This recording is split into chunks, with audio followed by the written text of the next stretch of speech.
Insinyur Frans Binto Mangatur, Magister Teknik, di mana pada saat ini mengajar di Sekolah Tinggi Teknik Bina Tunggal untuk mengajar mata kuliah menggambar teknik, menggambar mesin, mesin konversi energi, dan bahan bakar serta pelumas.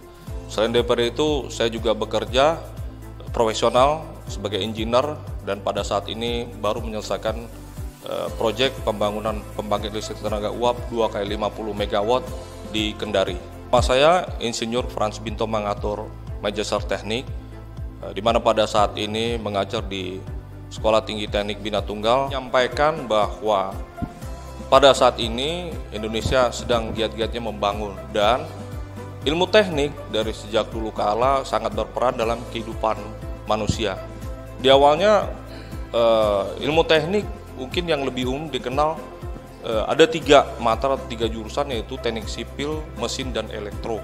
Tapi pada saat ini lebih banyak dikembangkan atau lebih banyak turunannya seperti teknik kimia, teknik penerbangan, dan lain-lainnya. Ya. Nah, pada saat ini saya mengajar di kampus ini, di mana di kampus ini ada beberapa nilai tambahnya. Ya. Selain mengajar theoretical secara sains, kami juga memberikan penjelasan tentang pengalaman-pengalaman pekerjaan yang telah dilaksanakan ataupun yang sedang dilaksanakan di lapangan. Ya. Jadi salah satu kelebihan atau advantage belajar atau kuliah di STT Bina Tunggal adalah sebagian daripada dosen-dosennya merupakan praktisi dan profesional di bidangnya masing-masing. Ya. Jadi pada saat ini kami sedang mengajar mata kuliah menggambar teknik dan menggambar mesin, ya, di mana menggambar teknik dan menggambar mesin itu, ya, kita mengenal ada istilah 2 standar yang sudah ditentukan bersama-sama secara internasional, yaitu secara International Organization dan proyeksinya ada proyeksi ISO dan proyeksi Eropa. Ya. Untuk membedakan proyeksi secara internasional dan Eropa adalah dengan melihat cara memandang atau memproyeksikan suatu benda ke dalam bidang gambar, ya, di mana dalam standar sudah diatur dalam dunia ini memandangnya itu adalah ada 2 jenis, yang dimana ini adalah memandang secara ISO dan ini secara memandang Eropa. Ya, membedakannya adalah waktu kita memproyeksikan ingin menggambar suatu benda dalam bidang dalam proyek ISO adalah apa yang kita lihat di depan mata kita, itulah yang kita gambar di bidang kerja. Ya. Bedanya dengan proyeksi Eropa adalah kebalikannya. Jadi benda yang kita lihat di depan itu kita gambarkan pada bagian belakangnya. Sama seperti suatu bidang, ya. Misalnya di sini ada meja, ada gambar. Jadi kalau proyeksi ISO atau standarnya, kalau kita memandang dari arah depan sini, bidang inilah yang kita gambar. Ya, kalau kita memandang dari sini, bidang inilah yang kita gambar. Tetapi proyeksi Eropa adalah kebalikannya. Ya.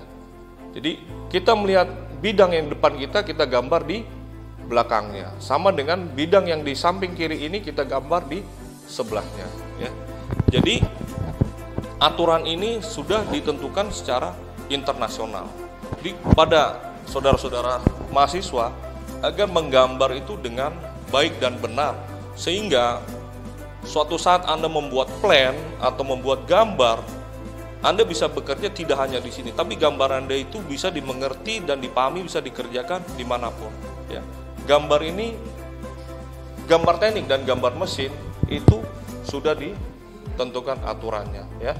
Kemudian juga ketika Anda menggunakan AutoCAD, ya, di AutoCAD itu prinsipnya satu, bahwa gambar itu harus ada ukurannya.